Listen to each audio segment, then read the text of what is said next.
Hola a todos, ¿cómo estáis? Mi nombre es Juan Jesús Vallejo. Soy periodista, escritor y el director del programa Noche de Misterio en Caracol Radio.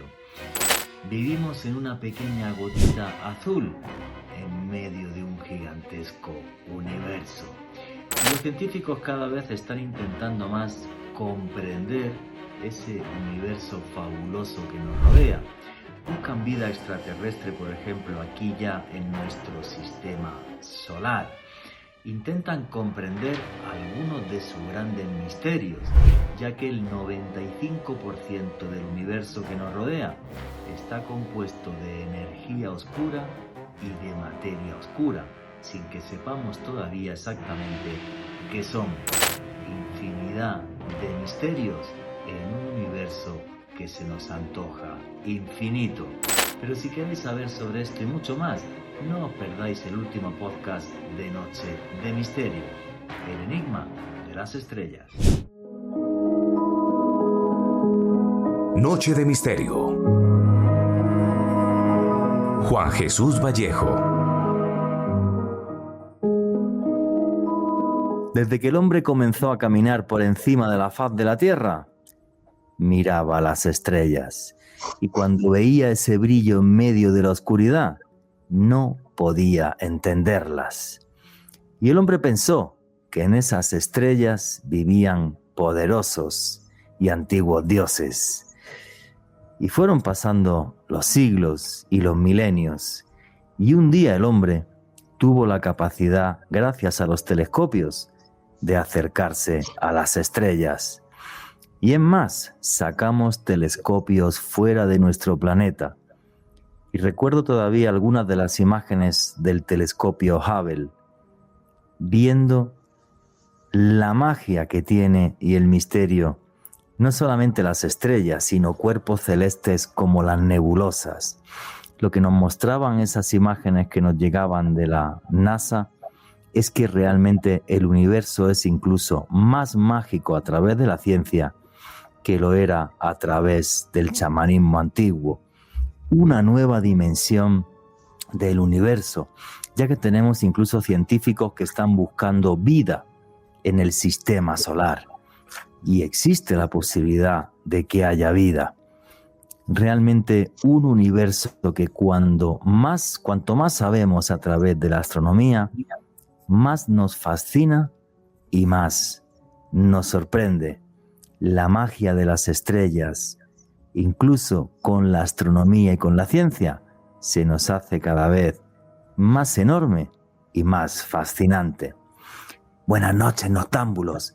Mi nombre es Juan Jesús Vallejo. Los que queráis seguirme en redes sociales, mi Twitter es @JuanGVallejo, Juan J.E. Vallejo.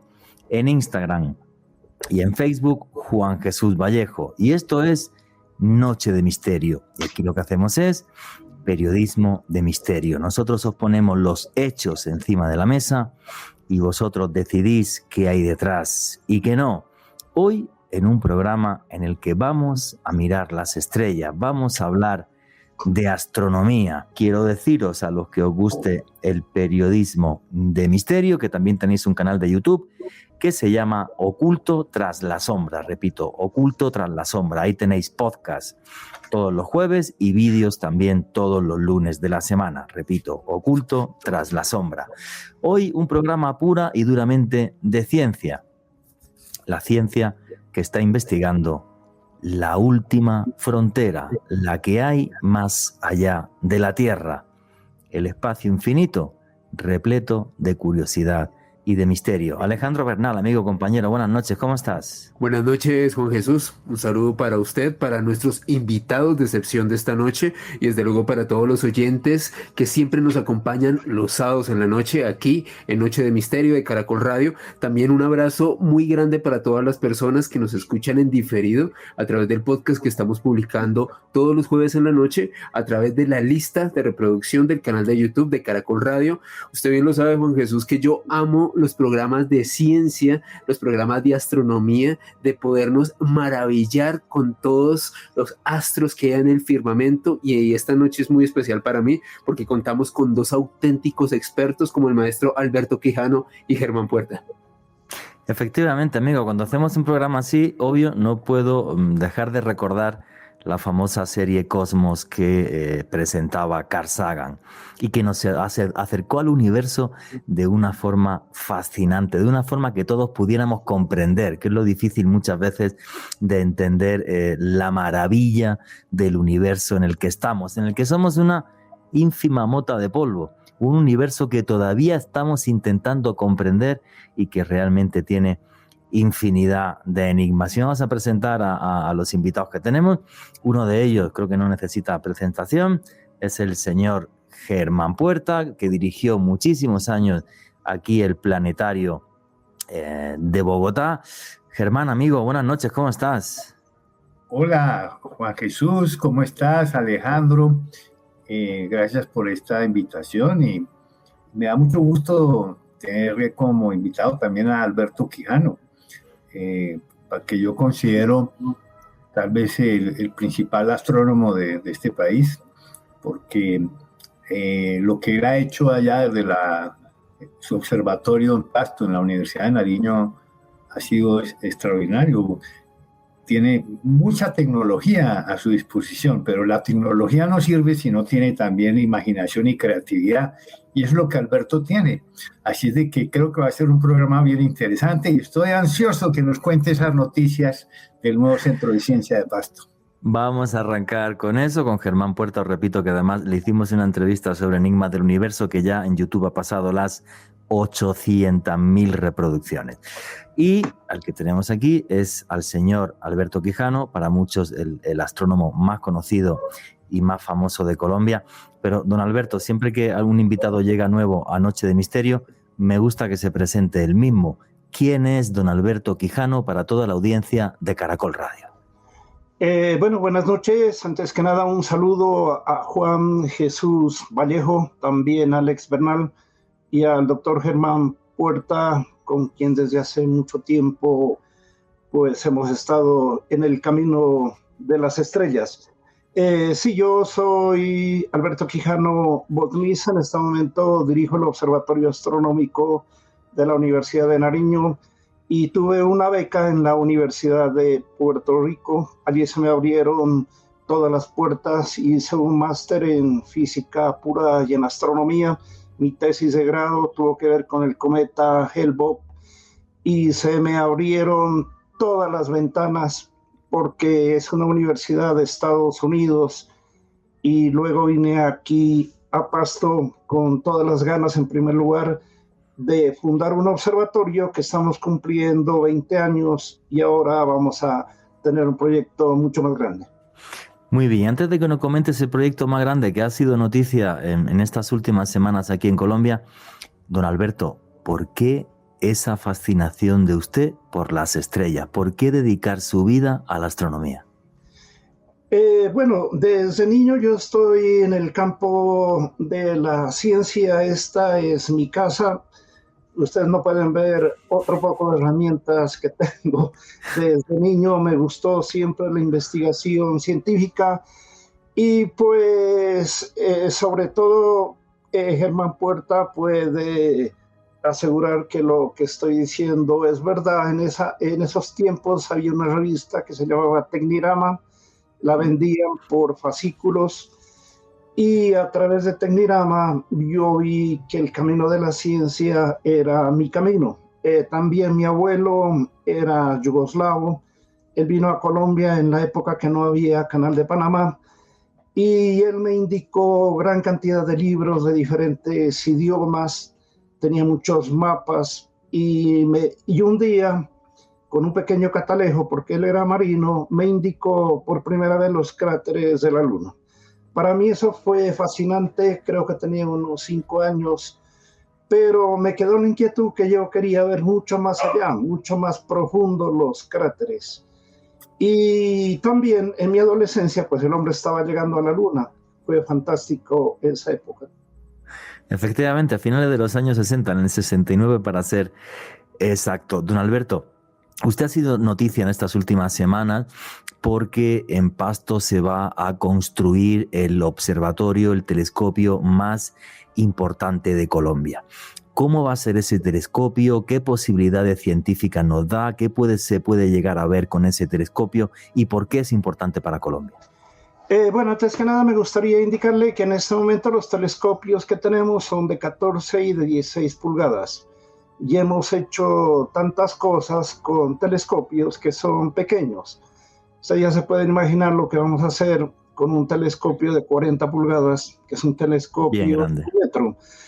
Hace algunos años atrás, como se dice en los cuentos, me encontré con el doctor Germán Puerta. En esa oportunidad era la primera reunión que teníamos en Bogotá con la oficina de regalías. Pues en esa época yo no pensaba que las cosas iban a funcionar tan bien, porque estamos en Colombia y en Colombia la ciencia y la educación no marchan como muy rápido. Pero afortunadamente hace 15 días exactamente, ya se reunió el OCAD del Pacífico y en el OCAD del Pacífico se aprobó nuestro proyecto por aproximadamente 27.000 millones de pesos. Me cuesta ratos hablar de plata porque yo la única vez que tuve plata fue en Monopolio.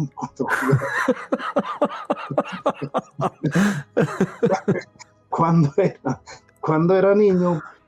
Y tampoco es que yo voy a manejar esa plata la va a manejar la Universidad de Nariño. Y con eso, ¿qué vamos a hacer? Vamos a tener un observatorio profesional con un telescopio de 1 metro, un observatorio para los niños y adolescentes de aquí de la región y un pequeño planetario. Y con un telescopio de 1 metro, pues ya se puede trabajar buscando planetas alrededor de las estrellas, es mucho más fácil. Y nosotros hemos trabajado siempre en búsqueda de asteroides potencialmente peligrosos con un telescopio de 1 metro, robotizándolo. Es mucho más fácil descubrir cuerpos que se pueden estar acercando a la Tierra. Y mi observatorio, aunque sea pequeñito, en este momento pertenece a la Oficina de Defensa Planetaria. Y la Oficina de Defensa Planetaria no es como aparece en No mires hacia arriba. Vale, sí, que esa película dio mucho susto. Disculpe, continúe. Que no es una sola persona, la Oficina de Defensa Planetaria. La Oficina de Defensa Planetaria es de muchos científicos de NASA, de Europa, de la China, del Japón, y allí también estamos nosotros. Muy bien, varias preguntas, don Alberto. Con el telescopio nuevo que se va a tener, ¿hasta dónde se puede llegar en el universo? ¿Cuál sería el universo observable que tiene usted? Por ejemplo, estoy hablando por hablar, corríjame, ¿se podría llegar a buscar un exoplaneta en una estrella o haría falta uno más grande? ¿O exactamente qué se podría ver? Porque eso sí creo que es importante para la ciencia colombiana, ¿no? Con un telescopio de 1 metro sí se puede estudiar exoplanetas y no exoplanetas gigantes, un poco más pequeños. Pero no es que se los va a mirar. Desde la Tierra es imposible mirar. Ningún telescopio de la Tierra tiene la facultad ni siquiera los gigantescos de Chile tienen la facultad de observar un exoplaneta. ¿Por qué? Porque si una estrella a través de los grandes telescopios aparece como un punto luminoso, los planetas son mucho más pequeños, entonces uno lo que detecta es la presencia de ese planeta midiendo la curva de luz. Cuando el planeta pasa a través de la estrella, se obtiene una bajada en la intensidad luminosa y con un telescopio de 1 metro se puede medir con gran precisión y se puede detectar en función de la curva, se puede detectar el tamaño del planeta, la rotación, y es fantástico lo que se puede hacer con la física. No, pero es maravilloso porque pone a Colombia en un sitio puntero en la investigación astronómica, en lo que está usted diciendo, por lo menos como yo lo veo, como periodista. Sí, claro. Y también le comento lo siguiente, con los telescopios pequeñitos que tenemos, nosotros tenemos videos de Eris, que hace mucho tiempo atrás se lo llamó el 10º planeta, cuya magnitud es cerca de 18. Hemos trabajado con magnitudes bien pequeñas. Si hemos trabajado con magnitudes tan pequeñas, con un telescopio pequeño, pues con un telescopio grande vamos a medir cuerpos mucho más débiles, y es fascinante pues lo que vamos a hacer, y hasta dónde uno puede llegar depende de muchas cosas, ¿no? Porque hay galaxias que son muy brillantes hasta a simple vista. Por ejemplo, yo miré Andrómeda hace mucho tiempo atrás, estaba tendido en un césped, al frente mío estaba un árbol, y más allácito, a 2.500.000 años luz, estaba Andrómeda. Y para mí fue fascinante que estaba mirando al árbol, el presente y el pasado en una convergencia. Eso fue fascinante. Pero hay otras galaxias mucho más lejanas. Nosotros tenemos fotografías a unos 65 millones de años luz, más o menos. Wow. Con los telescopios pequeños que tenía usted. Sí. Wow. Sí. Eso depende no únicamente del telescopio, depende de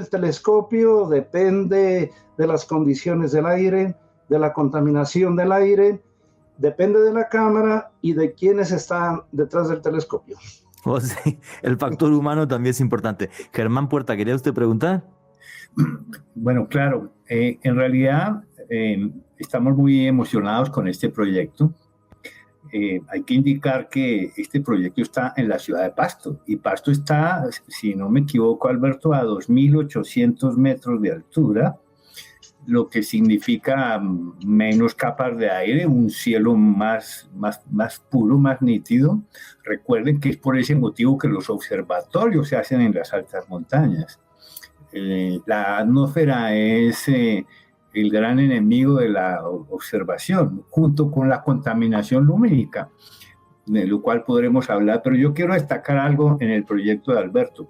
Lo que se está construyendo y lo que va a construir en Pasto es un centro de ciencia, sí, que va a tener el observatorio, como nos lo ha descrito, el planetario, los observatorios para niños, pero va a tener también un auditorio. Es decir, es un lugar en donde el público, los escolares, la familia, todos los que quieran interesarse en la astronomía y en las ciencias del espacio van a ir a adquirir esa cultura científica. Y eso es lo que hace mucho tiempo nosotros venimos impulsando. Este proyecto va a ser un ejemplo para todo Colombia de lo que se debería hacer en otras ciudades capitales, centros de ciencia en donde podemos irradiar el arte, la cultura y la ciencia a gran escala. Pero yo quiero hacerle una pregunta a Alberto respecto a esto, porque efectivamente nosotros hablamos de estos proyectos y del tema de regalías hace más de 10 años, por allá en el 2011. Recuerdo que ya conversamos del proyecto, pero ¿por qué demoran tanto en Colombia hacer un proyecto como este? Buena pregunta. Sí, esa es una pregunta muy interesante. Desafortunadamente, pues no estamos al mismo nivel que Estados Unidos, que Europa y otras naciones que están más avanzadas en la ciencia y en la tecnología. Por ejemplo, los chinos creo que construyeron el radiotelescopio de medio kilómetro de diámetro entre 5 y 6 años. Y es un proyecto gigantesco. Entonces, en Colombia las cosas no funcionan tan rápido. Afortunadamente, pues yo estoy en el campo de la astronomía, y en la astronomía la primera cualidad que uno tiene es la perseverancia, la paciencia, y que uno no tiene que desfallecer ante los malos resultados. Y sí, efectivamente, nuestro proyecto demoró mucho. También nos cogió que regalías relativamente es nuevo también. Entonces hubo muchos cambios en los formatos económicos, y cuando nosotros teníamos un formato ya lleno, hacían otros cambios y nos tocaba cambiar a otros formatos que eran completamente diferentes, y eso pues atrasó mucho, pero afortunadamente acá nos ayudó que gobernantes, un alcalde, por ejemplo, el doctor Harold Guerrero, Él nos donó 2 hectáreas en la Loma del Centenario, nos donó, para construir ahí el observatorio. Y otros gobernantes, más adelante les puedo indicar, ellos nos apoyaron en el trabajo. Si no nos hubieran apoyado, pues yo creo que este proyecto moría. Yo quiero indicar algo ahí, Juan Jesús, por lo que nos cuenta Alberto, y es que realmente este es un proyecto que salió por la perseverancia y la iniciativa no solo de Alberto Quijano, sino de algunos gobernantes y funcionarios que le apostaron al proyecto. Igual sucedió, por ejemplo, con el Planetario de Bogotá, una iniciativa personal del alcalde de la época, Virgilio Barco Vargas, con la Federación de Cafeteros. Pero esto no debería ser así. Debería haber una política pública que hiciera que estos centros de ciencia fueran obligatorios en los planes de desarrollo municipales y departamentales, porque esto es apostarle a la integración de la cultura y la ciencia en la sociedad, que va a ser el elemento transformador de Colombia. No, yo sí estoy de acuerdo total y absolutamente contigo, en el sentido de que lo que puede transformar una sociedad es el conocimiento en la ciencia y en la cultura. Creo que eso nos abre la mente y hace que seamos mucho más respetuosos con los demás y entendamos a los demás. Y a algunos les puede esto parecer de perogrullo, pero mira, siempre que hablo de alguna cosa así, comento siempre el mismo ejemplo. Cuando yo le digo a la gente, oye, ¿sabes cuál es el país del mundo que más invierte en I+D por habitante? Israel gana por goleada al resto del mundo. Y efectivamente, es que la ciencia, además, bien hecha y bien llevada, luego también nos puede dar tecnología, nos puede dar muchas cosas que acaba impulsando el desarrollo económico de un país, que eso es tremendamente importante, aparte de la transformación social de la que nos estaba hablando Germán Puerta. Yo creo que cualquier país medianamente civilizado tiene que invertir y mucho en ciencia, en cultura y en educación. Eso es lo único que transforma una sociedad. Quizás lo digo como europeo, porque yo lo viví a finales de los años 70 en España y esos impulsos dan sus frutos. Sí, hombre, claro que eso transforma la sociedad. Y desde aquí mis felicitaciones al doctor Alberto Quijano por lo que ha conseguido, porque creo que es tremendamente importante para Colombia y por eso en cuanto vi la noticia me puse en contacto con usted y con Germán Puerta para hacer este programa, porque creo que creo desde el punto de vista que es algo a celebrar para todos los colombianos, que haya algo aquí así en el país y que Colombia a nivel de investigación astronómica pues escale peldaños y no sigamos ahí a la cola del continente. Esa es mi opinión y la digo aquí públicamente y desde aquí mis felicitaciones. Pero es que ha dicho usted una cosa, Alberto, y ha hecho una referencia a una película que me encanta, que No mires arriba, pero no puedo evitar preguntarle que es que el Centro de Investigación de Pasto que usted ya lleva, aunque no tenemos todavía este gran telescopio, pertenece a esta red de alerta planetaria. ¿Cómo funciona esta red? ¿Cómo se integró el planetario de Pasto en esta red? ¿Y cómo se busca un asteroide potencialmente peligroso? Porque el universo es inmenso. ¿Cómo se hace algo así? Bueno, sí. Ustedes la conocen muy bien a la doctora Adriana Ocampo Barranquillera, una científica colombiana que trabaja en NASA. Ella en alguna oportunidad me presentó al doctor Lyndon Johnson, que era uno de los fundadores de la Oficina de Defensa Planetaria. Y como siempre viajo a Estados Unidos a encuentros que tienen que ver con asteroides, estuve hablando con él y le presenté mis trabajos. Y también tengo otros amigos, por ejemplo, el doctor Vishnu Reddy, él es de la India, él es un científico de la Universidad de Arizona y trabaja en la misión OSIRIS-REx. Entonces, como hemos trabajado mucho en asteroides, buscando asteroides en el cielo, también cuando las noticias científicas indican que un asteroide se va a acercar, nosotros desde mucho tiempo adelantado estamos tomando datos, estamos midiendo las coordenadas para luego calcular los parámetros orbitales. Esto me hizo pues que me quede muy fácil entrar a la oficina de defensa planetaria. Y también lo importante es que he participado por invitación del doctor Vishnu Reddy en 2 simulacros de colisiones de asteroides con la Tierra. Y un simulacro fue con un asteroide que nosotros le tomamos fotografías, un asteroide muy pequeñito, pero que pasó muy cerca de la Tierra. Y últimamente, en la época de pandemia, estuve trabajando con el asteroide Apophis. La universidad me dio permiso para trabajar, trabajé solo, pero tomé datos en el año 2021 sobre Apophis, que es un asteroide que se va a acercar mucho a la Tierra en el 2029. Y estuve en un equipo internacional, y en ese equipo internacional les comento la buena noticia, es que este asteroide no va a colisionar con la Tierra por lo menos dentro de 100 años, aunque se va a acercar mucho. Ha hablado de Apophis, que en el antiguo Egipto era el gran destructor.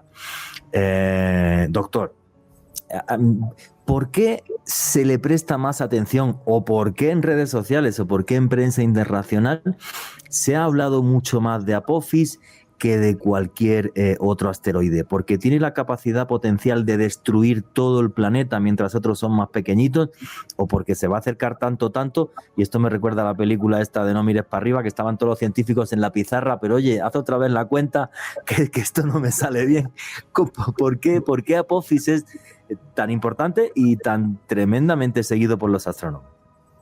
Bueno, Apophis, lo que pasó con Apophis fue lo siguiente, que cuando recién se descubrió, eso fue en una Navidad, con los pocos datos que se tenían, los científicos de NASA hicieron un cálculo de la órbita y eso indicaba que había una probabilidad inmensa de colisionar con la Tierra. Inmensa al principio, sí, no pequeña. Inmensa, pero había pocos datos. Ese es el problema de los asteroides. Con el tiempo se tomó gran cantidad de datos y ahora en el año anterior, en marzo, Apophis estuvo, bueno, no estuvo a una distancia tan pequeña como va a estar en el 2029. En el 2029 va a estar a una distancia de 31.000 kilómetros, más o menos. Eso es muy poquito a nivel astronómico, sí, claro. Sí, y el diámetro es de 300 metros. 300 metros, o sea que sería un aniquilador total del planeta. No, de todo el planeta no, pero afortunadamente no va a colisionar porque desaparecería una zona muy inmensa de la Tierra. Wow. Con todos los años que se lo ha estudiado Apophis, ya se tiene una órbita muy bien determinada y sobre todo con los estudios últimos que se hizo en marzo del año anterior, y ya está calculado que ese asteroide no va a colisionar afortunadamente con la Tierra. ¿Por qué? Porque antes se tenía una duda. En el 2029 iba a pasar muy cerca de la Tierra. Al pasar muy cerca de la Tierra, el campo gravitacional de la Tierra podía afectar la órbita de ese asteroide, y en el 2036, que es otro acercamiento a la Tierra, debido a esa modificación de la órbita, ya podía colisionar. Los científicos estaban pendientes de que el asteroide en el 2029 no pase por un punto que ellos llamaron el ojo de la cerradura. El ojo de la cerradura era por un lugar que donde Apophis pasaba por allí, entonces la probabilidad era muy grande de colisionar en el 2036. Pero ya está descartado todo eso. Científicos de NASA, en el grupo en el cual yo participé, hicieron simulaciones también de colisiones de Apophis con satélites, porque hay gran cantidad de satélites. Los satélites están más lejos que Apophis en este acercamiento. Wow. Y ya está calculado que afortunadamente no va a pasar nada. Ahora, Bueno, desafortunadamente a través de las redes hay otro problema. El problema es el siguiente, que siempre en las redes se dice lo siguiente en el titular: un asteroide va a pasar rozando la Tierra. Sí. Y en el interior de la nota dicen lo siguiente: pero NASA ha calculado que va a pasar a una distancia segura. Ah, vale. Salvando al doble, ¿no? Y las personas, ¿qué es lo que hacen? Leen el título nomás. Obvio. Entonces leen el título, no leen todo el resto. Disculpe, doctor. Incluso los cálculos de NASA y de los científicos llegan a más allá del 2036 o llegarían hasta el 2036 y cuando se acerquen el 2036 hay que ver otra vez si hay variación. Ya están los cálculos hasta 100 años después. Ah, vale. O sea que durante no puedo pedirme una hipoteca y gastármela de fiesta. Vale, perfecto. Pero sí puede haber otro asteroide. ¿Cuál? Que se lo descubre recientemente, ese es el problema. Hay asteroides que vienen muy pegados al Sol y no se los puede visualizar, es imposible verlos. Entonces, como el famoso asteroide que explotó en el cielo de Rusia, nadie lo vio antes. Tunguska. Ya se lo descubrieron cuando estaba encima de la Tierra. Ese asteroide es el problema que todavía existe. NASA está diseñando sistemas de medida para mejorar esa alerta, pero es todavía un poco complicado, ¿no? Entonces pueden haber otros asteroides, ¿no?, que nos hagan pegar un susto. Una vez yo le pregunté al doctor Germán Puerta por esto, y don Germán lo que me dijo es: algún día caerá. O sea, el tema es cuándo. O sea, dentro de 1000 años, de 5000, de 1.000.000, no lo sé, porque bueno, por un asteroide hace 60 millones de años los dinosaurios dijeron chao, se acabó. O sea, ¿usted concuerda con Germán? O sea, que algún día, hagamos lo que hagamos y tal, llegará, aunque sea en 100.000 años y tal, pero es una probabilidad matemática que al final va a llegar un asteroide. ¿Sería sí, así? Claro. Sí, estoy de acuerdo con el doctor Germán Puerta y no nos vamos tan lejos, a los 65 millones de años. Vamos nomás al año 2013. En febrero, el asteroide que explotó en el cielo de Rusia. En Rusia, pequeñito, sí. Pero ocasionó pérdida de millones de dólares y hubo muchos heridos por la onda de choque que fracturó vidrios de los automóviles. Esa probabilidad existe. Es lo mismo aquí. A 6 kilómetros de mi casa está el volcán Galeras. Y el volcán Galeras no es lo que dicen los pastuzos, que es el taita que cuida pasto. Es un volcán. Y como es un volcán, hay que vivir con un peligro potencial, ¿no? Hay que tener mucho cuidado. E intentar controlarlo, intentar predecirlo, que es lo que tiene la ciencia, que puede llegar a predecir. El tema es con cuánta antelación. Cuanto más estudios científicos tengamos y más tecnología tengamos, obvio, con más antelación, me imagino, se pueden prever estos desastres. Alejandro Bernal, quería preguntar. Juanje, específicamente comienzos de abril, pasó muy cerca de la Tierra el asteroide 2022 G1 a 127.000 kilómetros de nuestro planeta, una distancia relativamente cercana. El asteroide no era muy grande, era un poco más del tamaño de una casa. La pregunta que le quiero hacer al doctor Alberto es: ¿qué protocolo se tendría que seguir en caso de que se determine que un asteroide tiene una colisión inminente con nuestro planeta? Esa es una buena pregunta y precisamente NASA está haciendo simulacros para ese tipo de amenaza. El problema es el siguiente, que para defendernos correctamente de un asteroide se requieren muchas cosas. En primer lugar, que nos dé tiempo, porque si ocurre lo mismo que el asteroide en Rusia, pues no hay tiempo para prepararnos. Con un tiempo más o menos de medio año, no se pueden hacer muchas cosas. Por ejemplo, hay una película donde los científicos utilizan una bomba, ¿no es cierto?, para destruirlo, pero eso depende del asteroide. Si el asteroide se fragmenta, está hecho de escombros fácilmente. Los escombros, después de la explosión, llegarían a diferentes partes de la Tierra. Entonces el problema, en vez de ser en una sola región, se ha multiplicado a diferentes regiones. Entonces hay diferentes métodos que se están tratando de emplear, y la misión DART, que salió a finales del año anterior, en octubre de este año, a principios de octubre, va a ser un ejercicio muy importante. Va a llegar a un sistema binario de asteroides, van a colisionar con el asteroide más pequeño y van a medir qué ocurrió con esa deflexión. La deflexión es correcta cuando la distancia es bastante larga, grande, pero a distancias pequeñas, eso depende también del tamaño del asteroide. Un asteroide muy grande no se va a deflectar fácilmente.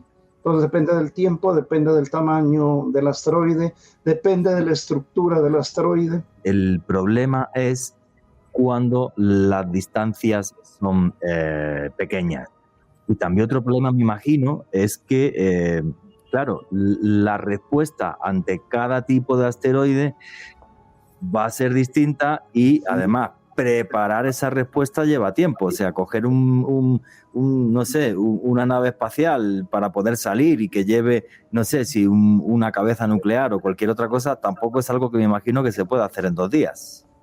Sí, porque, por ejemplo, cuando se quiere desviar un asteroide, o supongamos que en último caso se va a utilizar una pequeña bomba nuclear para destruirlo, eso requiere que el asteroide esté bastante lejos de la Tierra. Una desviación de un asteroide cuando ya está encima de nosotros no es factible. Tiene que ser una desviación cuando está bastante lejos. Y también, pues lo que usted acaba de indicar, también preparar una misión espacial. Supongamos que ya se descubrió que viene directo hacia la Tierra un asteroide que va a colisionar dentro de 6 meses. En 6 meses, ninguna nación del mundo va a tener listo. Por eso es que hay algunos protocolos que se van a hacer para el futuro, de tener por lo menos algo preparado para disminuir el tiempo de reacción, ¿no? Una defensa planetaria. Listo. La misión DART de la NASA es, digamos, la primera que estáis pensando los científicos para poder solucionar el problema, o además de DART, también tenéis otras ideas o otras formas de intentar paliar este problema de los asteroides potencialmente peligrosos. Les comento lo siguiente. Impacto Profundo fue una misión en el 2005. Nuestro observatorio participó en esa misión tomando datos y fotografías antes y después del impacto. El objetivo de esa misión era impactar en el cometa Tempel 1 para abrir un cráter y estudiar más profundamente el interior de un cometa, porque de los cometas no se conocía el interior propiamente. Y además, ¿qué pasó? Que como hubo una bala inteligente colisionó con ese cuerpo, entonces el cometa se desvió, pero muy poquito, se desvió 10 metros. 10 metros en millones de kilómetros, pues es una cantidad despreciable, pero esas desviaciones pequeñas, si ocurren a larga distancia, se las puede utilizar. Esa fue una misión, digamos, indirecta, porque propiamente no era para desviar al cometa, sino para hacer un cráter, pero la energía que se utilizó también lo desvió un poco, ¿no? El primer ejercicio que se va a hacer es con DART, y va a ser fantástico porque los científicos han estudiado qué es lo que va a ocurrir después de ese impacto. La desviación va a ser muy pequeñita, Ellos van a ver si los cálculos que hicieron van a concordar con la práctica. Yo estuve en un congreso en Chicago en el año anterior. Allí estuvieron los científicos de la misión DART y para mí fue emocionante que una hora antes del impacto, en el telescopio que se llama Dragon de esa misión, se ve al sistema de asteroides como un punto luminoso. Y en el tiempo de una hora ya están encima del asteroide. Qué O sea bueno. que allí los científicos, ellos no pueden tomar decisiones, sino que las decisiones ya están programadas en un computador, porque el computador puede hacer rápidamente las operaciones. Los cálculos. Pues hay que esperar a octubre para ver los asteroides que muchas veces se acercan a la Tierra y que se los descubre cuando ya están encima de la Tierra. Pero pueden haber otros asteroides. Continuamente se están descubriendo asteroides muy pequeñitos. Una cosa muy interesante hablando de estadística es la siguiente, que la probabilidad que colisione con la Tierra un asteroide pequeñito es mucho más grande que colisione con la Tierra un cuerpo tremendamente grande. Eso es probabilidad. ¿Y por qué, doctor? ¿Por qué es más fácil? Porque las medidas que se han tomado, todos los fenómenos que han ocurrido indican eso. Por ejemplo, en una noche completamente despejada, uno puede mirar en el cielo lo que las niñas llaman las estrellas fugaces, ¿no? Que Sí. es que no son estrellas, sino basura espacial que está quemando en la atmósfera. Esa basura es muy pequeñita, se está quemando en la atmósfera. De vez en cuando hay los bólidos que son un poco más grandes y también pueden entrar cuerpos un poco más grandes, pero la probabilidad de colisión de un cuerpo muy grande, hablemos del asteroide que hizo desaparecer a nuestros hermanos dinosaurios, eso pasó hace mucho tiempo. Sí. En cambio, cuerpos más pequeños constantemente están entrando y quemándose en la atmósfera, ¿no? El doctor Germán Puerta, pues, es experto en las famosas lluvias de estrellas. Sí, sí, es cierto. Diariamente entran 100 toneladas en promedio de materiales que vienen del espacio. Wow. La mayoría residuos cometarios, fragmentos pequeños que se incineran como meteoros, sí, estrellas fugaces.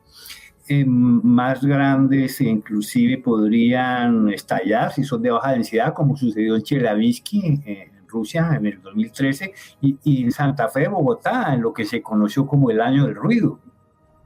Eso también fue un meteoro que estalló a varios kilómetros de altura.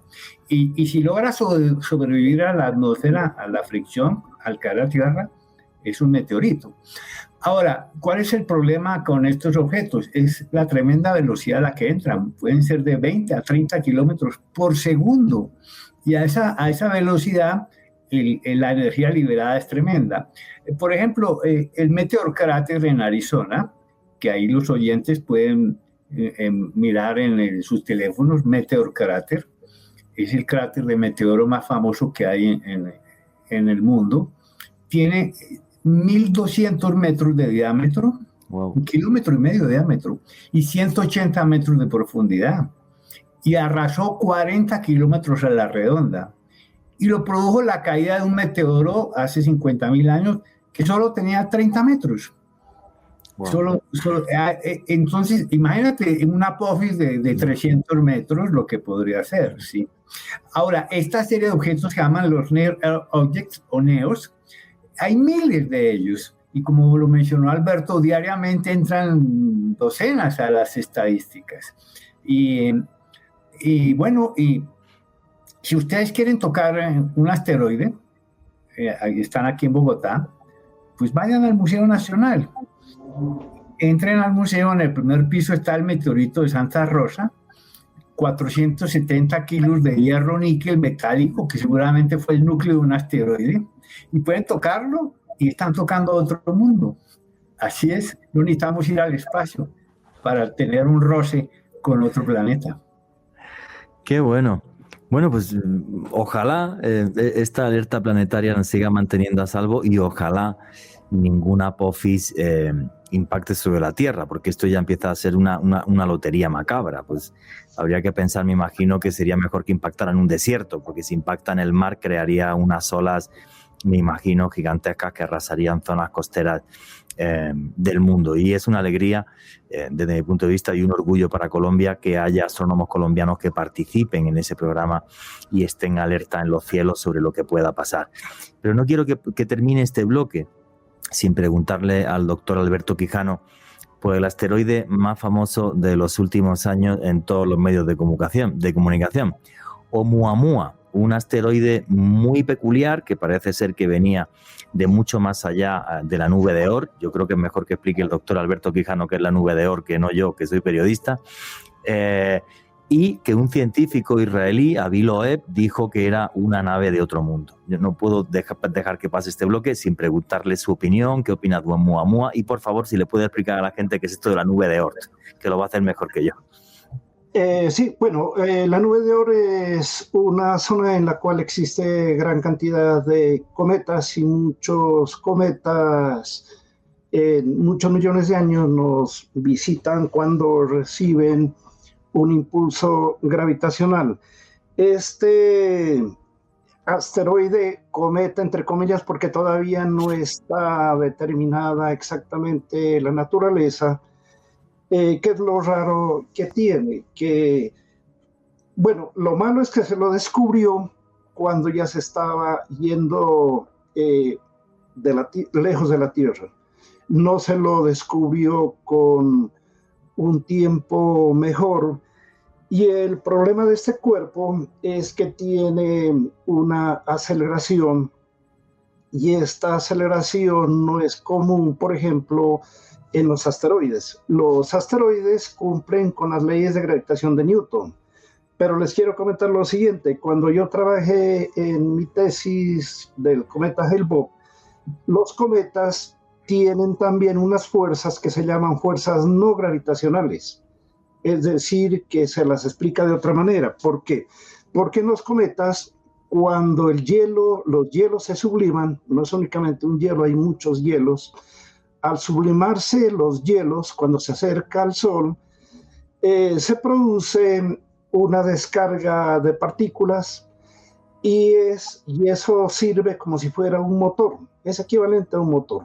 Si, por ejemplo, nosotros tenemos una bomba y inflamos la bomba y la soltamos, escapa por la boca de la bomba el aire, y debido a la tercera ley de acción de Newton, si el aire está yendo a la derecha, pues el cuerpo se mueve hacia la izquierda. Entonces, en los cometas, esas fuerzas no gravitacionales son debidas a ese motorcito, entre comillas, que tienen los cometas, porque los hielos están emitiendo partículas cuando se subliman al pasar cerca del Sol.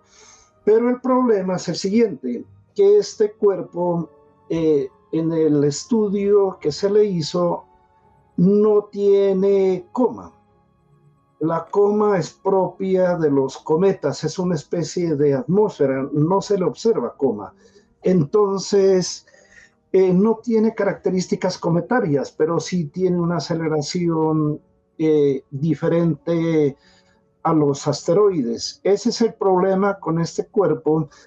Y efectivamente hay un trabajo de universitarios, de científicos universitarios, que hablan que una probabilidad es de que este cuerpo sea una nave espacial extraterrestre. Pero le quiero comentar lo siguiente.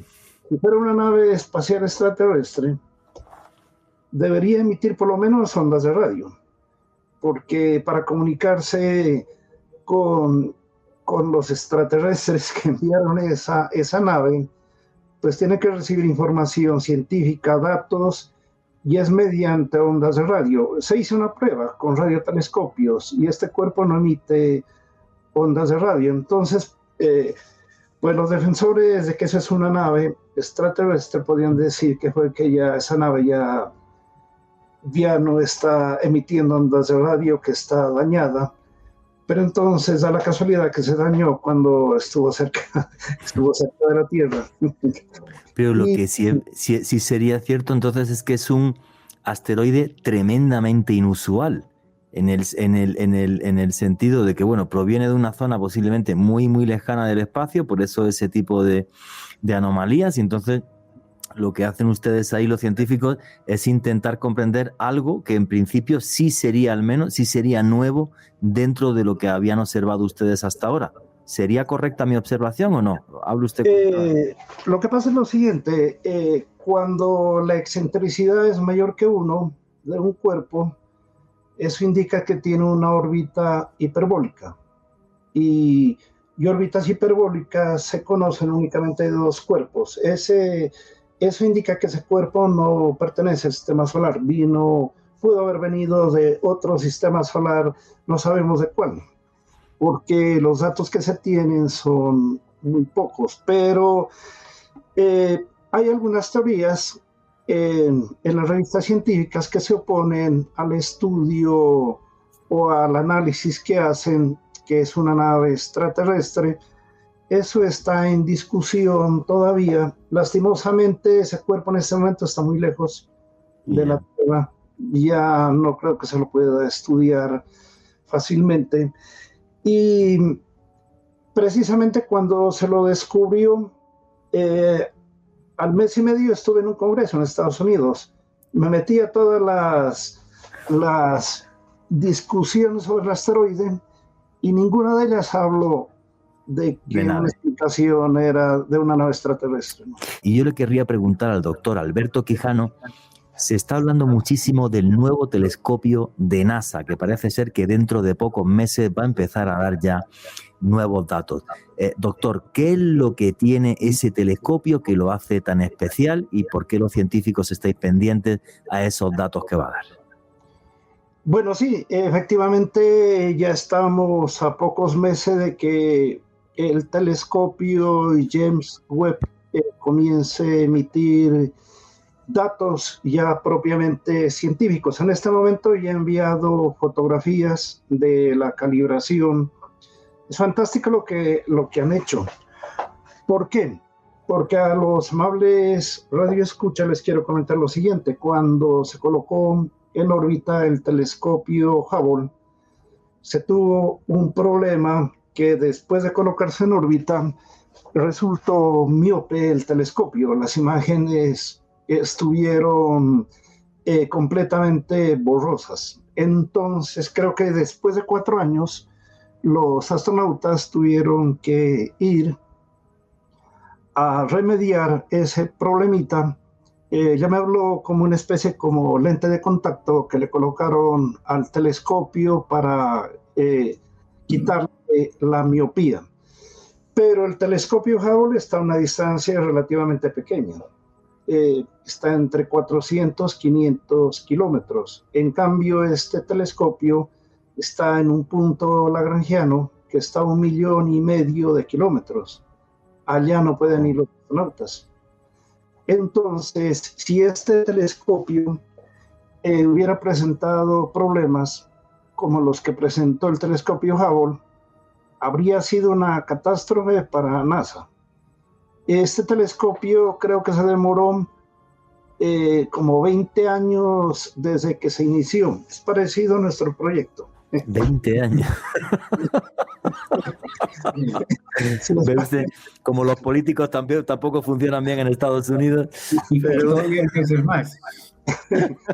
Y también los científicos se cuidaron mucho de hacer un lanzamiento cuando ya estén resueltos todos los problemas para luego evitarse esa catástrofe, ¿no? Porque ya en el espacio no se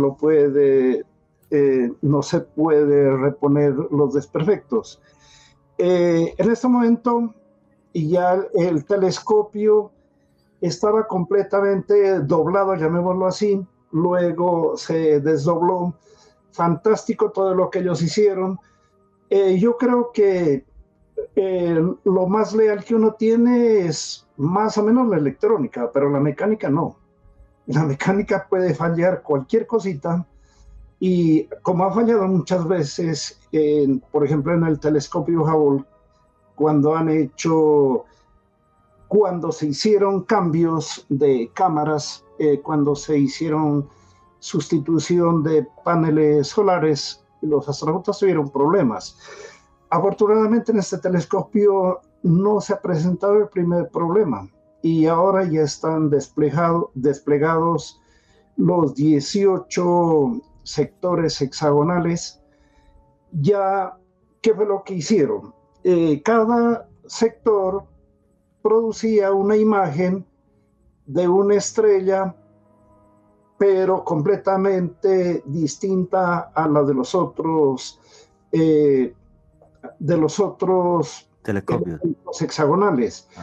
Después de hacerse la correcta calibración del telescopio, las 18 imágenes ya se redujeron a una sola.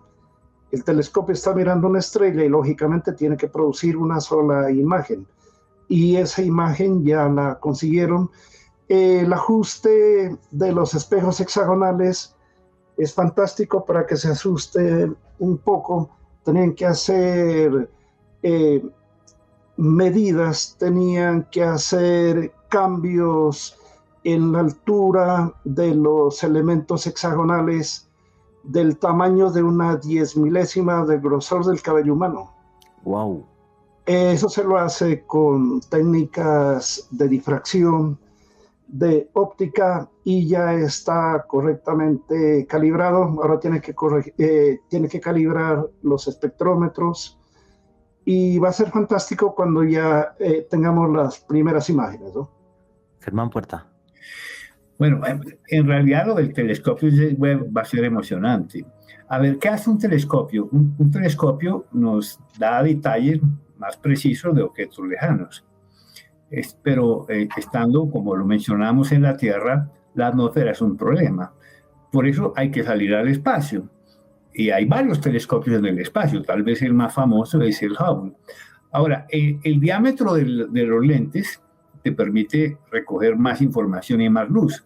El Hubble tiene 2,5 metros y este James Webb creo que tiene casi 7 metros. Entonces, además trabaja en el infrarrojo, que es como medir el calor y la luz de los objetos lejanos. Nos va a permitir registrar información de galaxias que apenas tienen 500 millones de años de edad después del Big Bang. Y nos va a permitir ver cómo nacen las estrellas en nuestra propia galaxia, y también leer y obtener información de los exoplanetas, que Alberto conoce muy bien el tema, a los exoplanetas, ¿sí? Y como sucede mucho con este tipo de misiones, nos va a dar descubrimientos que en este momento no sabemos cuáles son. Van a ser insospechados.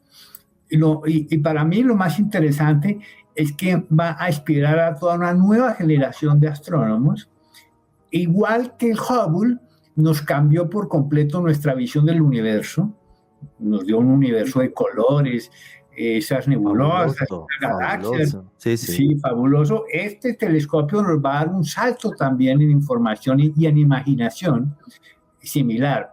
Así es que realmente estamos muy emocionados. Y lo que Alberto dice de la mecánica y de todo lo que tiene, realmente leí un artículo antes del lanzamiento que decía las 50 cosas que pueden salir mal. Wow. En el telescopio James Webb. Y no salió ninguna ha salido mal. Pues genial. Sí, hay una cosa interesante antes de que me olvide, que la mencionó también el doctor Germán, es que por ejemplo, los telescopios espaciales que hay en este momento trabajan fundamentalmente en las ondas visibles, desde el rojo hasta el violeta.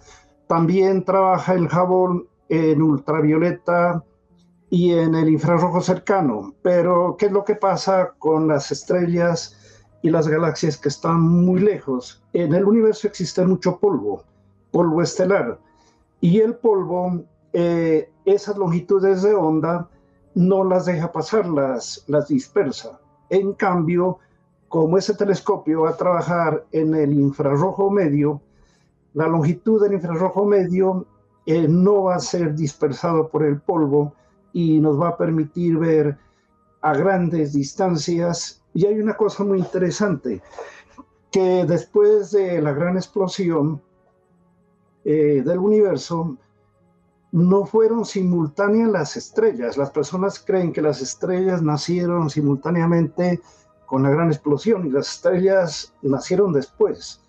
Hay muchas teorías sobre eso. Se habla de un universo oscuro, de un universo no transparente.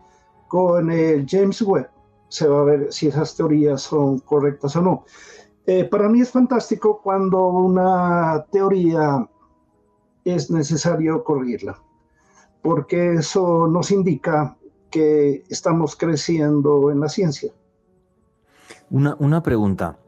Con este nuevo telescopio, si trabaja en infrarrojo, no vamos a ver entonces las imágenes fabulosas que comentaba el doctor Germán Puerta, que vimos con el James Webb. Yo recuerdo un libro que sacó NASA con unas imágenes fascinantes del universo, esas nebulosas. De repente fue un universo que nadie se imaginaba.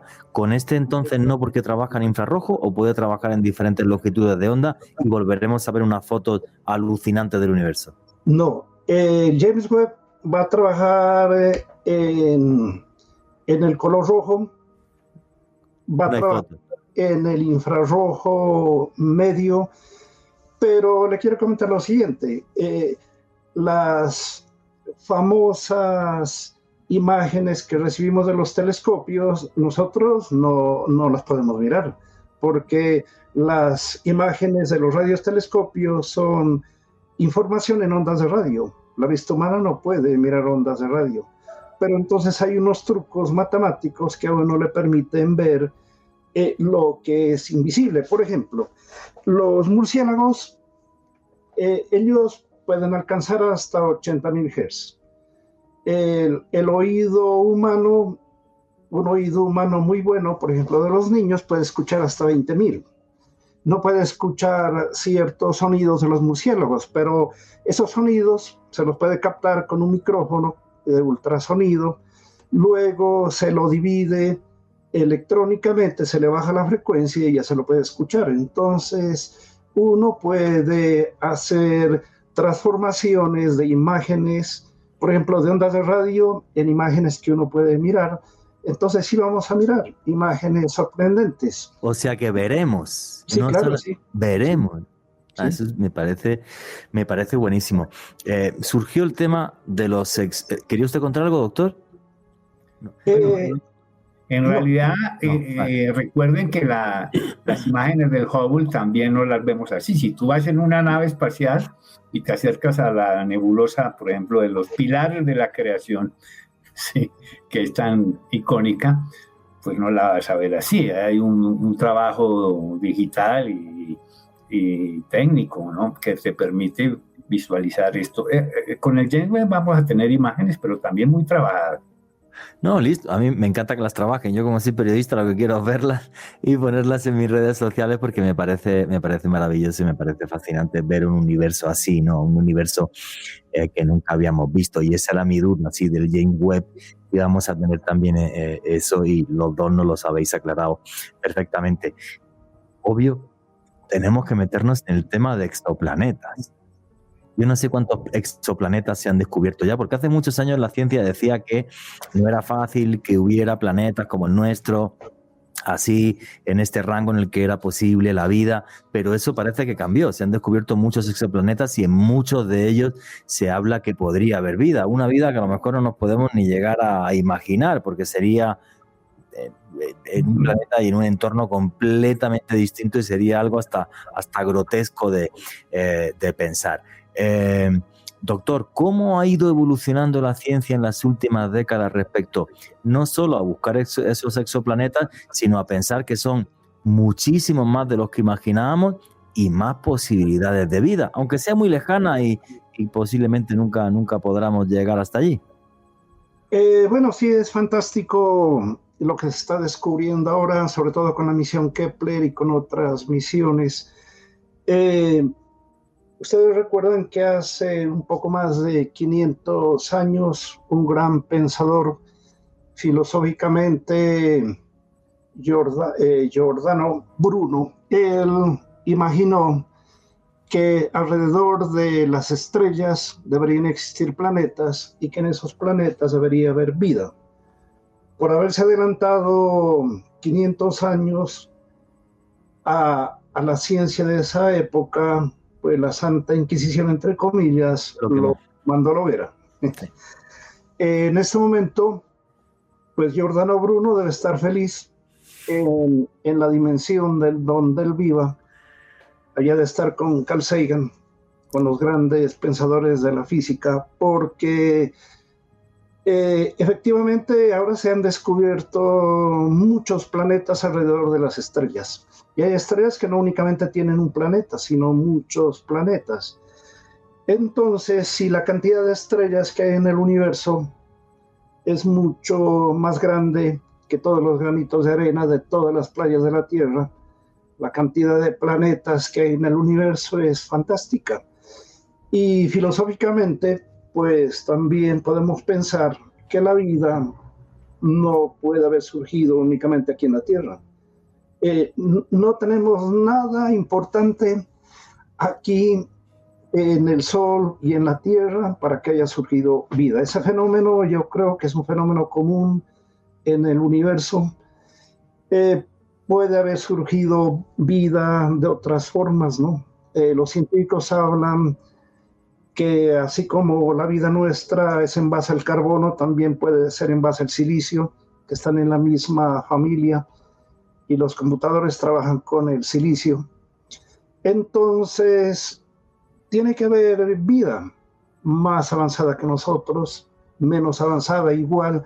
Lo que no creo es que se parezcan a nosotros. Desafortunadamente, hasta ahora no hay pruebas científicas que nos indiquen que hayan hecho contacto con nosotros, ¿no? Yo tengo una visualización de algo, ahora que se está hablando de cosas fantásticas, pero uno no puede irse a tratar de explicar eso con pocos datos que uno tiene, ¿no? Germán. Bueno, hace unas pocas semanas la NASA anunció que llegamos al número 5.000. ¿De exoplanetas?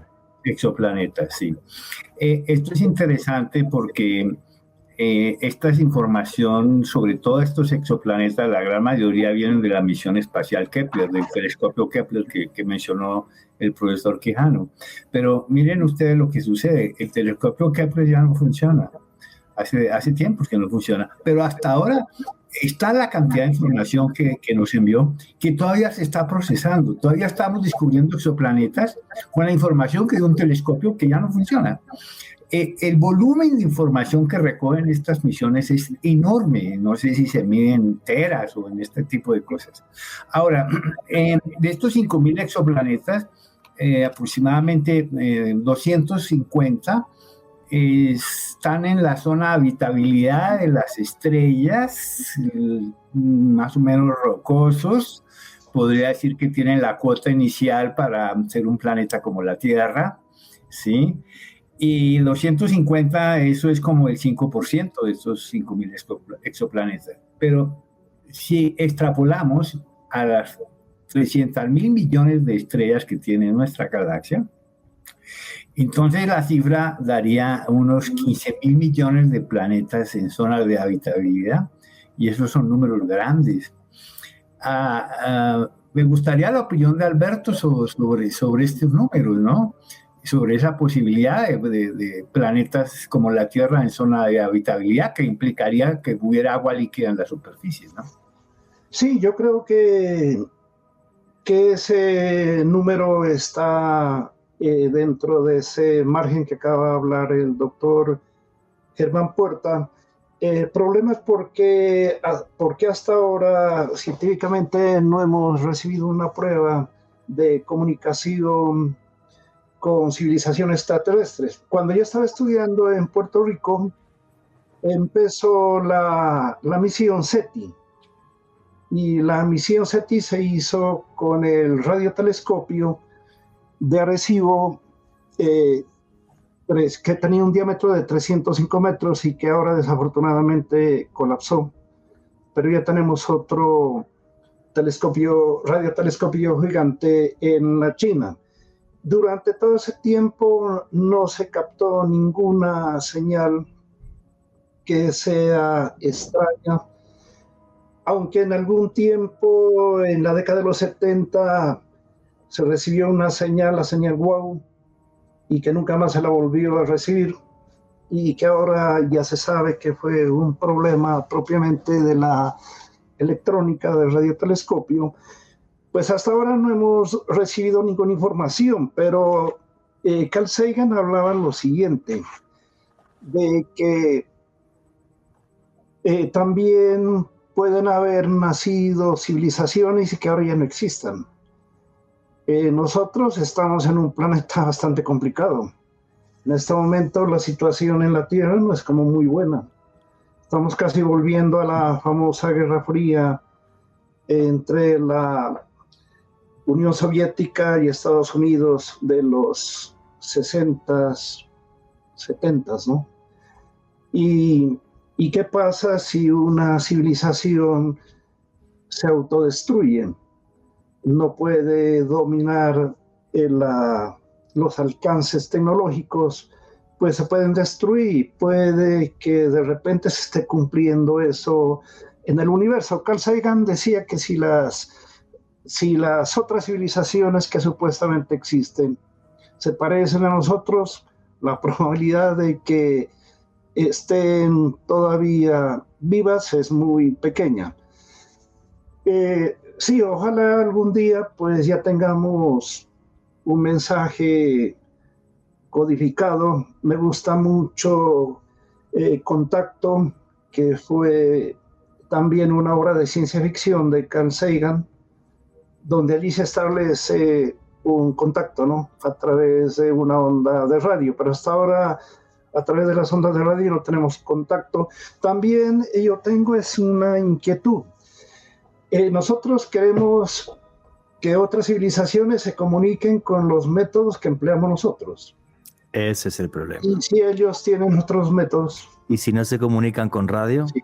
Por ejemplo, un estudiante mío que está en Estados Unidos, él estuvo haciendo una tesis en doctorado de comunicación con neutrinos. Eso está en pañales todavía. Pero si hay civilizaciones que utilizan esa tecnología, nosotros todavía no la utilizamos.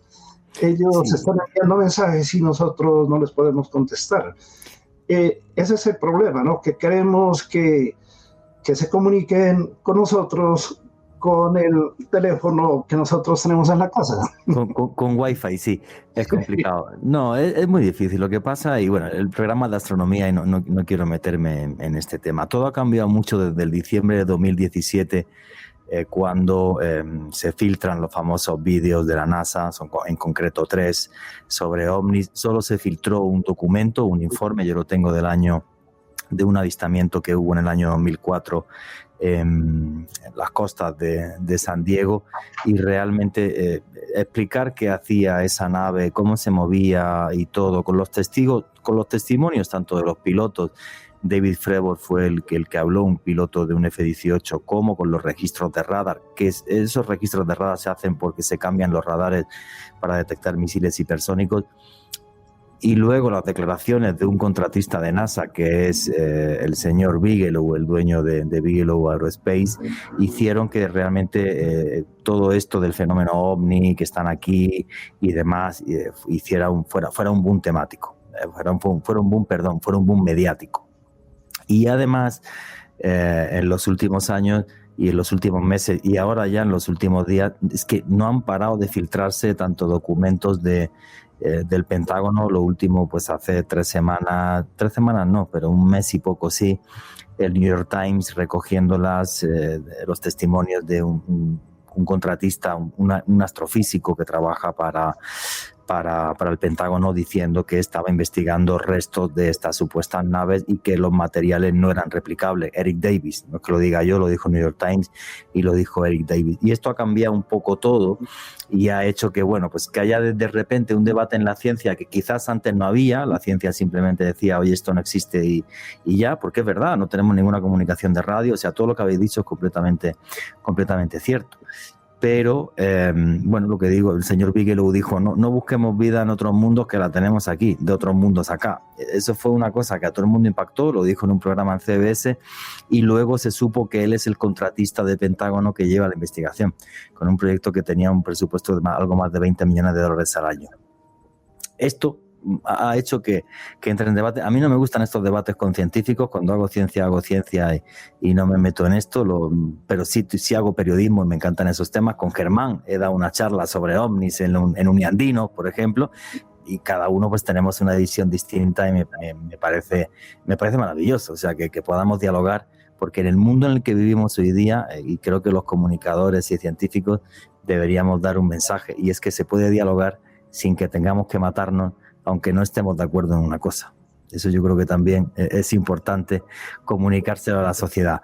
Si Germán o Alberto queréis comentar algo, ahí tenéis el micrófono. Bueno, yo sí quiero comentar algo. Realmente esta búsqueda de vida en otros mundos es tal vez una de las preguntas milenarias que tiene la humanidad. Al observar este inmenso universo que nos rodea, nos podemos preguntar si realmente estamos solos o no en el universo. Y yo creo que en este momento pues, no hay ninguna prueba así fehaciente de que estemos siendo visitados o que hayamos sido visitados, a pesar de esos indicios que siempre discutimos con Juan Jesús estos temas. Pero advierto una cosa, en este momento hay una nave, hay varias naves, una china y una de NASA en Marte, y tienen misiones para buscar posibilidades de vida bacteriana. En el sistema solar, sí. Jamás hubo marcianos, pero el hecho de que encontremos de pronto bacterias bajo la superficie o que las hubo, significa que dos mundos tienen vida, la Tierra y Marte, y ese ya sería un descubrimiento pues, del milenio. Y así hay posibilidades de este tipo de formas de vida en algunas lunas de Júpiter o de Saturno. ¿Sí? Miren ustedes que la luna Europa en Júpiter tiene más agua bajo esos hielos, hay más agua que toda el agua que hay en la Tierra. Y bueno, ¿y cómo serán estos otros mundos allá en los exoplanetas? Y son tan la cantidad, tan las posibilidades, que lo único que podemos pensar es que la ciencia en algún momento va a tener estas respuestas y espero que las tengamos no sé, en el corto plazo, ¿no? El James Webb va a aportar mucho en esta información. Esperemos que así sea, y tengo muchas ganas de ver esas fotos, aunque sean retoque digital, os lo aseguro. Y yo tenía una pregunta en mente que le quería hacer al doctor Alberto Quijano. Y es que yo muchas veces, pues cuando leo en revistas de ciencia, se comenta que no sabemos prácticamente que más del 90% del universo que sería energía oscura y materia oscura. Y es una cosa que me fascina, porque incluso viendo esas imágenes del Hubble digo, madre mía, todo lo que nos falta por conocer. Doctor, ¿exageran las revistas de ciencia que yo leo o realmente es así? ¿Tanto nos falta por conocer del universo? No, efectivamente es una verdad lo que usted ha leído. Del universo conocemos muy poco. En alguna oportunidad Carl Sagan decía que si se hubiera respetado todos los avances de los griegos, en este momento estaríamos viajando hacia las estrellas, porque la ciencia se detuvo durante bastante tiempo. No entendemos, por ejemplo, lo que es la materia oscura. La materia oscura es algo que existe en el universo. Dentro de las medidas se puede determinar que hay un ente que está haciendo una función allí, pero ¿qué es lo que ha pasado con la materia oscura? Que hasta ahora ningún detector de los que se han probado ha detectado la materia oscura. También hay la energía oscura. cuando se descubrió que el universo se estaba expandiendo con velocidad constante por Johansson y Hubble, hace bastante tiempo atrás, se pensaba que el universo se estaba expandiendo en forma uniforme, pero ahora se ha repetido en muchos observatorios y centros de investigación el experimento y se encontró asombrosamente que el universo sí se está expandiendo, pero no en forma constante, sino que está acelerado. Y los científicos se imaginaron otro nuevo ente que se llama la energía oscura, que sería la responsable de la repulsión entre las galaxias. Eso no está claro todavía, ni la materia oscura, ni la energía oscura. No sabemos si estamos solos o no en el universo. No sabemos realmente acerca del origen de la vida. La gravitación, de acuerdo a las teorías de Einstein, es un poco diferente a lo que pensaba Newton, porque para Newton era una fuerza que actuaba instantáneamente entre el Sol y los planetas. Pero Einstein lanzó una teoría completamente diferente que tiene que ver con la deformación del espacio y tiempo, y que la gravitación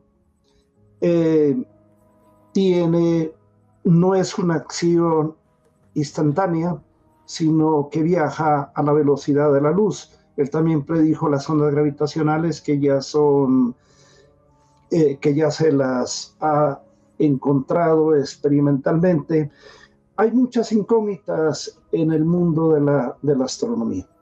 Germán. Y tampoco sabemos qué hay en el interior de un agujero negro, o a dónde se va la materia o energía que es allí capturada, lo que podría inducir que habría otros universos o multiversos.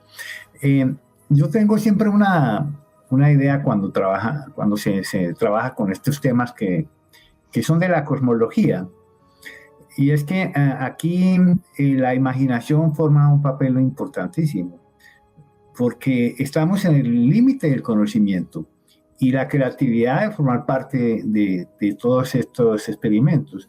Muchas veces algunas personas me preguntan, bueno, yo quiero estudiar física, quiero estudiar cosmología, y yo digo, bueno, entonces empieza a ejercitar tu imaginación y tu creatividad. Y en ciertas universidades se hacen experimentos y experiencias entre científicos y artistas, como los músicos o los pintores, porque interactúan entre sí y se enriquecen mutuamente. El científico se enriquece con la creatividad de los artistas, y los artistas se enriquecen con el rigor científico de los físicos, y todos ganan, ¿sí? Y este es un ejemplo típico de lo que se debe hacer en cosmología. Mucho ejercicio de imaginación y de creatividad, porque estamos en la frontera de lo desconocido. Es que yo creo que todo ese tipo de cosas multidisciplinares y el que haya un diálogo en cualquier tipo de cultura, y lo digo yo que soy periodista, ¿vale? Creo que es fundamental, y creo que eso enriquece una sociedad. Y repito antes, el que no estemos de acuerdo no significa que nos matemos. No voy a decir que a mí no es cierto que se me conozca, no en Colombia, en toda Latinoamérica, por mis trabajos sobre ovnis, ¿vale? Pero cuando hablo, por ejemplo, del conflicto ucraniano, que el podcast que he hecho tiene más de 800.000 escuchas, pues no sé cuántos insultos me han hecho simplemente por decir esto. Qué barbaridad que un país invada a otro. Creo que el periodismo, por ejemplo, que no tiene nada que ver a lo mejor con la ciencia en principio, pero sí puede acoger a la ciencia y sí podemos hablar de absolutamente cualquier cosa. Yo eso sí creo que es enriquecedor para absolutamente todos, y desde todas las disciplinas deberíamos de dar, desde mi punto de vista, una lección así, como las charlas que yo di con Germán Puerta de OVNIs, aunque no estemos de acuerdo en absolutamente nada y no sucede nada grave. Cuando has dicho una cosa que me fascina, que es el tema de los agujeros negros, y creo que una de las grandes mentes científicas que se metió en eso fue la de Stephen Hawking. Yo le querría preguntar al doctor Alberto Quijano, este concepto del multiverso que ahora se ha puesto muy de moda por las películas de Marvel, ¿los científicos lo lleváis manejando desde tiempo atrás? Bueno, ese concepto también es muy importante y es otro desconocimiento que nosotros tenemos en la ciencia, porque hay algunos científicos que establecen que si hubo una explosión y se originó nuestro universo, también hubo la probabilidad de que se originen otras explosiones no simultáneas y que se originen otros universos completamente diferentes. Y de repente hasta con físicas y químicas completamente distintas a la nuestra. Eso es muy interesante. El problema es que sobre eso sí creo que no vamos a llegar a tener la respuesta, porque estamos hablando de otros universos que no tienen contacto con el nuestro. Por ejemplo, en nuestro universo, la velocidad de la luz en el vacío es un límite. Según la teoría de la relatividad, no se puede tener velocidades mayores que la velocidad de la luz en el vacío, ni siquiera iguales. Pero hay científicos que hablan que puede haber, por ejemplo, los taquiones, que son partículas hipotéticas que viajan a mayor velocidad que la luz, pero nunca bajan la velocidad a menos velocidades. El problema es que esas partículas no se pueden detectar con los instrumentos que tenemos, y eso es un problema bastante complicado. Sí, yo creo que hay muchas dimensiones, pero desafortunadamente eso por el momento se va a quedar en el campo de, digamos, de la imaginación, de los conceptos filosóficos y teóricos. Sí, serían hipótesis, pero como no son universos observables, efectivamente, sería complejo. Pero incluso en el remake que hicieron de la serie Cosmos, este científico norteamericano Tyson hablaba de ese concepto de multiverso y lo hacía en una imagen muy bonita donde se veía una cascada y él decía, y es posible que nuestro universo sea como una gota de agua dentro de esta cascada donde hay muchos más, pero efectivamente son hipótesis y la ciencia solo puede hablar de las cosas que puede comprobar. Alejandro Bernal. Juanje, uno de los mayores misterios del universo que ha desconcertado desde hace décadas a la comunidad científica es algo que se conoce como el Gran Atractor, una anomalía gravitatoria que fue detectada en la década de los 70 cerca al supercúmulo de Laniakea. Y de acuerdo a algunos científicos, esta anomalía gravitatoria es capaz de atraer galaxias con un radio de más de 300 años luz. La pregunta que le quiero hacer al doctor Alberto es la siguiente: ¿qué implica una anomalía de estas características en nuestro universo? Las anomalías se dan es cuando se investiga mucho más profundamente en la ciencia, cuando no se conoce mucho la astronomía, pues tampoco no se presentan esas anomalías, pero cuando ya se tiene sensores muy exactos, ya se comienza a entender mucho más el universo. Entonces, pues, como lo decía anteriormente, realmente todavía no comprendemos realmente la estructura de nuestro universo y tenemos que prepararnos. Ahora que vamos a tener el telescopio James Webb, yo creo que nos vamos a admirar de todos los descubrimientos que se van a hacer, y algunas teorías creo que necesariamente van a tener que ser reformadas. Por ejemplo, creo que yéndome un poco fuera de la pregunta que hizo usted, en este momento el telescopio Hubble, el telescopio viejito Hubble, que ya ha cumplido su misión en el espacio, acaba de descubrir la estrella más lejana. Entonces yo creo que ese es un objetivo para el James Webb, que tiene elementos mucho más poderosos que el James Webb. Una pregunta una pregunta que me gustaría hacerle también. Uno de los grandes misterios del universo es la vida.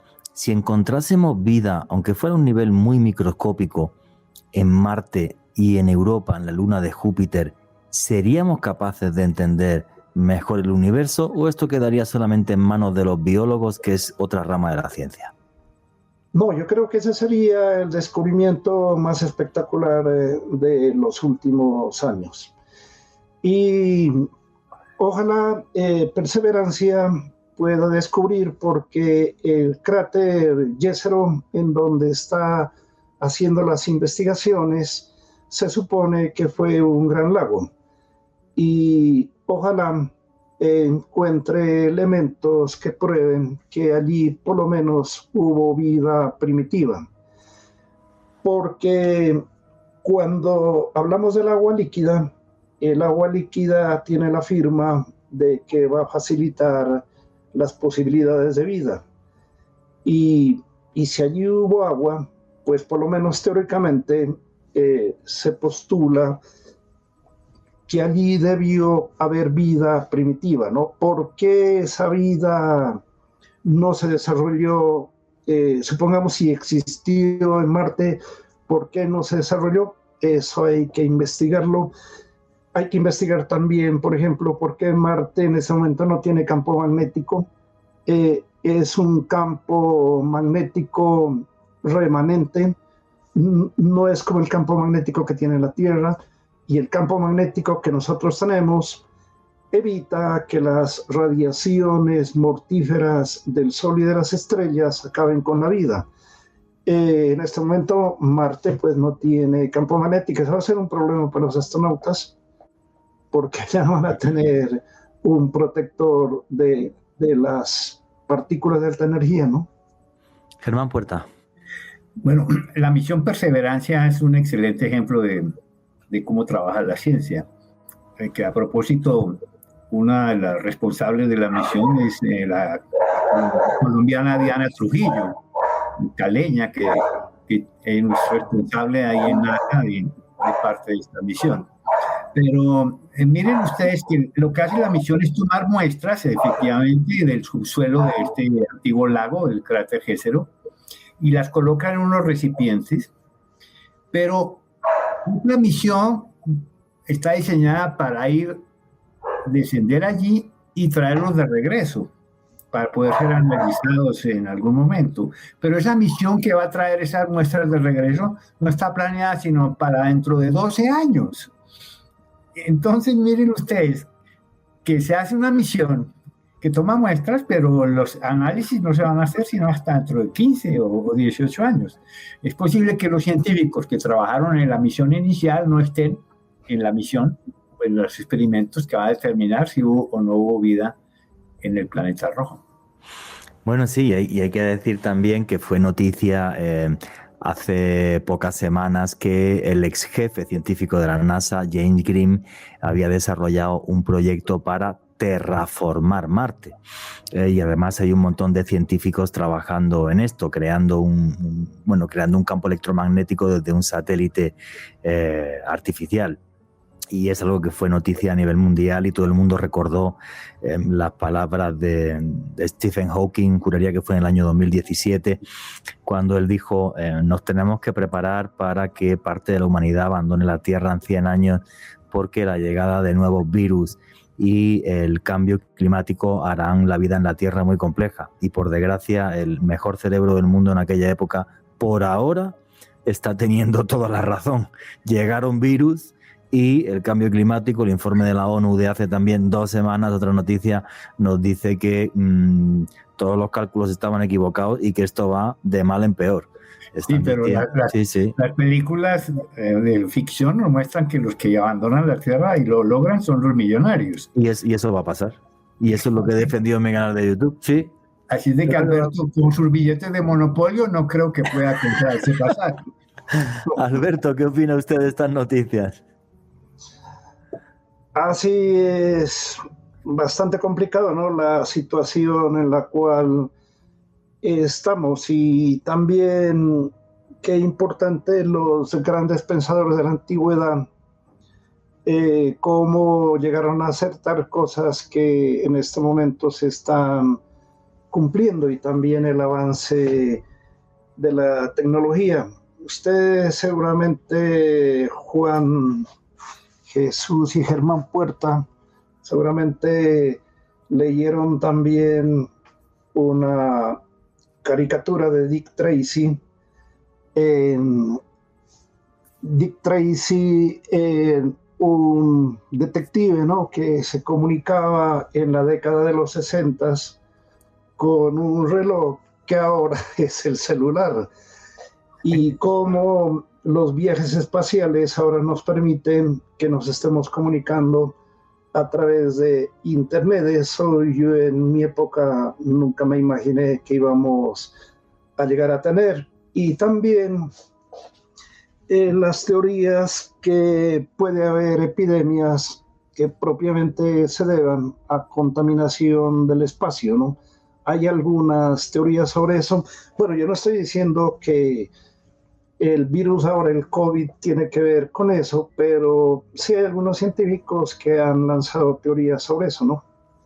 Efectivamente, uno que juraría que es de origen de Sri Lanka. Este señor tiene un nombre muy complejo de decir, que trabaja por una universidad británica, y él dijo que él pensaba que esto había llegado del espacio exterior. Pero bueno, cada uno son hipótesis, y me parecen todas destacables y a tener en cuenta por parte de la ciencia. Bueno, señores, pues faltan 4 minutitos, y yo lo que quiero es que cada uno dé sus conclusiones finales, sus redes sociales, para que les puedan seguir. Si quieres, arranca tú, Germán. Bueno, con el inicio del programa, con la noticia del nuevo Centro de Ciencia de Pasto, cuyo líder ha sido Alberto Quijano, estamos muy emocionados, no solo por el telescopio, el planetario, sino lo que eso significa. Ese telescopio, además de 1 metro, significa que va a tener un campo visual muy amplio, va a ser ideal para hacer observación de asteroides y las preciosas imágenes de nebulosas, cúmulos y galaxias, ¿no?, que es lo que hace un telescopio de un campo visual tan extenso. Y bueno, estamos muy emocionados de que esto sea una realidad. En mis redes es Astropuerta en Instagram, Astropuerta en Twitter y Germán Puerta en Facebook. Me encantaría que me escriban y me agreguen y nos pregunten archivos, información. Tenemos mucho por compartir sobre el tema de astronomía y viajes espaciales. Muchísimas gracias, Germán, por ser parte de Noche de Misterio otra vez y por mostrarnos la ciencia de una forma tan sencilla y tan amena. Doctor Alberto Quijano, sus conclusiones, por favor, su cierre, redes sociales para que puedan seguirlo. Bueno, muchas gracias a ustedes por esta entrevista. Pues hemos hablado en poco tiempo los grandes misterios que hay en el universo, y lógicamente las conclusiones es que se requiere demasiado tiempo, mucho más que la vida de un ser humano, para llegar a entender mucho mejor nuestro universo. Pero con el telescopio que vamos a tener aquí en Pasto, pues vamos a contribuir con un granito de arena al avance de la ciencia en Colombia, así como hemos trabajado ahora desde nuestros pequeños telescopios. Y bueno, a mí me pueden encontrar en Facebook como Alberto Quijano Botniza, bien escrito los apellidos, porque generalmente el último apellido me lo cambia. Muchísimas gracias, doctor. Alejandro Bernal. Juanje, feliz porque yo siempre he pensado que el periodismo tiene una labor pedagógica, y el programa de hoy refrenda que realmente uno de los propósitos de nuestro oficio es ese. Creo que estamos construyendo cultura científica a través de un espacio como el de esta noche, así que muy feliz de compartir micrófonos con el doctor Alberto Quijano y el maestro Germán Puerta. Y a mí me pueden seguir en Facebook, Twitter e Instagram en @alebernal3 con doble S. Pues yo quiero decir para concluir el programa que estoy tremendamente feliz de que Colombia empiece a situarse dentro del campo científico y en la astronomía gracias al gran telescopio nuevo que va a haber en Pasto a primer orden mundial. Creo que es necesario. Creo que el Misterio Cultura, que es lo que hace este programa, y por eso dedicamos programas enteramente a la ciencia con científicos de primer nivel. Me encanta la astronomía, me encanta mirar a las estrellas. Por desgracia, por mi formación, no comprendo muchas de estas cosas y me encanta estar en compañía de sabios que abren mi mente y espero que hayan hecho igual con la suya. Y nunca olviden que vivimos en un mundo mágico porque está repleto de misterio.